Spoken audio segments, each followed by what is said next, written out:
गणेश उत्सवात 10 प्रकारचे 10 मोदक केलेत. त्यानंतर गणपती बाप्पाच्या मूर्तीचे विसर्जनसुद्धा झालं आहे. पण त्यानंतर येते संकष्ट चतुर्थी. तर येत्या या संकष्ट चतुर्थीला बनवा उकळीचे मोदक अगदी पारंपरिकरित्या. आणि 3 प्रकारे मी इथे मोदक दाखवलेले आहेत. मला अजून 3-4 प्रकारे येतात, ते मी नंतर एखाद्या वेळेस व्हिडिओ टाकेल. पण आता मी इथे 3 प्रकारे मोदक कसे बनवायचे ते सुद्धा दाखवले आहेत. आणि पारंपरिकरित्या कसं बनवायचं ते सुद्धा सांगते आहे. तर वेळ न गमावता रेसिपीला सुरुवात करूया. सुरुवात करण्याआधी तुम्ही जर ही रेसिपी फेसबुकवर बघत असाल तर माझ्या पेजला फॉलो करा, आणि यूट्यूबवर बघत असाल तर माझ्या चॅनलला सबस्क्राईब करा. त्याचबरोबर लाईक, शेअर आणि कमेंट नक्की करा, आणि व्हिडिओ पूर्ण बघा. हॅलो फ्रेंड्स, मी लतिकाच किचनमध्ये तुमचं स्वागत आहे. इकडे सगळ्यात पहिले मी गॅसवर कढई ठेवली. त्यात 2 चमचे तूप घालून घेतलेलं आहे. त्यात 2 चमचे मी खसखस घातलेली आहे. खसखस अवश्य घाला, कारण की जेव्हा आपण मोदक खातो त्यात तो बाईट जो येतो खसखसचा तो अप्रतिम असा लागतो.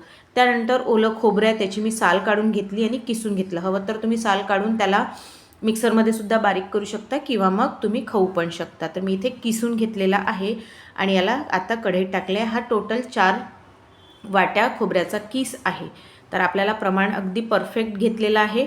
तर प्रमाण पण बघा. असंच आपल्याला मंद आचेवर सर्व भाजून घ्यायचं आहे, म्हणजे यातला जो ओलसरपणा आहे तो पूर्णपणे कमी करायचा आहे. नाहीतर आपण गूळ घातल्यानंतर याला पाणी सुटेल आणि आपल्याला मोदकामध्ये हे सारण व्यवस्थित भरता येणार नाही. सोबतच मी ड्रायफ्रूट्स टाकले. ड्रायफ्रूट्स टाकणं टोटली ऑप्शनल आहे, पण ड्रायफ्रूट्सचा पण बाईट खूप छान येतो यात, म्हणून मी ड्रायफ्रूट्स टाकले. त्यानंतर इथे 4 वाटी खोबऱ्याचा किस होता, तर मी इथे 2 वाटी गूळ घेतलेला आहे. तो मी गुळाची पावडर घेतली आहे. तुम्ही गूळ चिरूनसुद्धा घेऊ शकता किंवा पावडरसुद्धा घेऊ शकता. तर 4 वाटी जर तुमचा खोबऱ्याचा किस असेल, खोबरं असेल, तर तुम्ही 2 वाटी गूळ घ्यायचं आहे. साखरसुद्धा वापरू शकता, पण याच्याने गुळाने चव अप्रतिम अशी येते. तर गूळ छान मिक्स झालेला आहे, आणि जास्त ओला नाही करायचं आहे आपल्याला सारण, कारण की जास्त ओलं सारण असेल तर ते मोदकात भरता येत नाही. त्यामुळे थोडासा ओलसर पाहिजे, पण एकदम पाणी सुटेल असं आपल्याला पाहिजे नाही. त्यानंतर इथे आता आपल्याला उकड बनवायची आहे. उकडसाठी मी इथे पाणी घेते आहे. गंज मांडलेला आहे. गंजात मी 2 ग्लास पाणी घातलेलं आहे. आता त्याला छान गरम होऊ देते. त्यानंतर आपण बाकीचे सोबत मी घरचा स्वयंपाकसुद्धा करते आहे, त्यामुळे तुम्हाला आजूबाजूला पसारा दिसतोच आहे. त्यात मी अर्धा चमचा मीठ घालून घेतलेला आहे, कारण की पाती जी आपण उकड बनवतो त्याला खूप छान असं चव येते.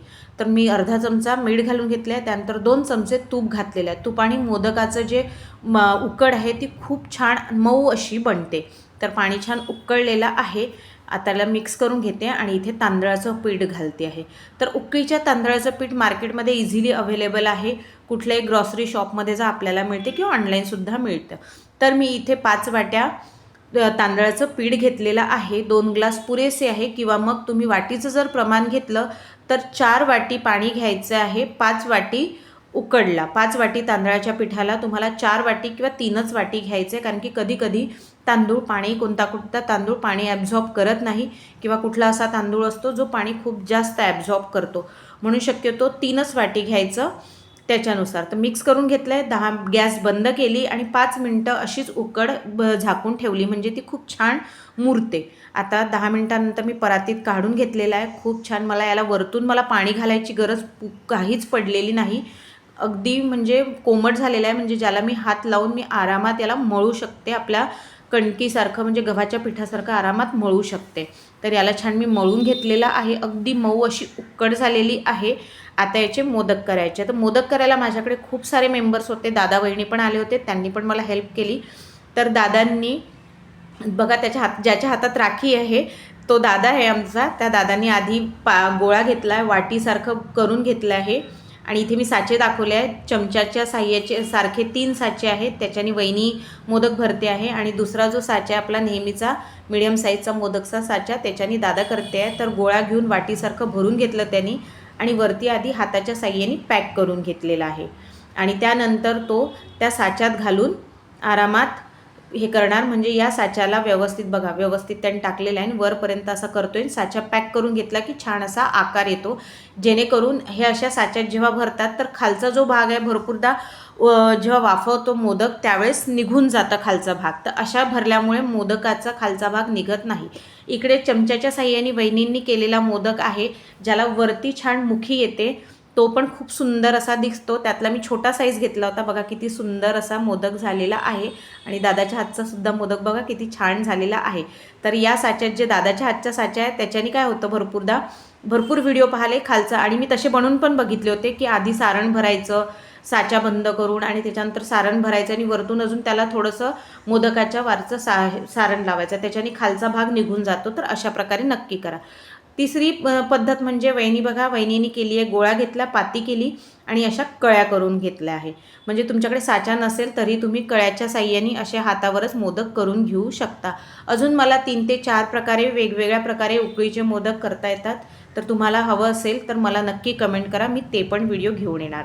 तर अशा प्रकारे आम्ही यावेळेस मोदक करून घेतले. इकडे चाळण घेतली, चाळणीला छान तूप लावून घेतलं, ग्रीस करून घेतलं आणि मोदक जेव्हा ठेवतो त्यावेळेस थोडंसं पाण्यात डिप करून ठेवायचं, जेणेकरून मोदक अगदी मऊ होतात. तर तो पाण्यात डिप करून ठेवण्याचा व्हिडिओ आलेला नाही, त्याबद्दल सॉरी. तर इकडे पाणी पण मी उकळायला ठेवलं होतं. पाणी उकळलं आहे, त्यावर मी ही मोदकाचं जी चाळण होती ती ठेवली, झाकून ठेवलं आहे. 5 ते 7 मिनटं याला छान वाफ येऊ द्यायची. वाफ आल्यावर उघडलं आहे. पहिली बॅच माझी झाली होती आणि मी ते बाप्पांना मोदकास नैवेद्य दाखवला. ही दुसरी बॅच तुम्हाला दाखवते आहे. अशा प्रकारे मी मोदक केले आहेत. तर कसे वाटले ते मला नक्की कळवा. तर भेटूया पुढच्या रेसिपीत. तोपर्यंत बाय.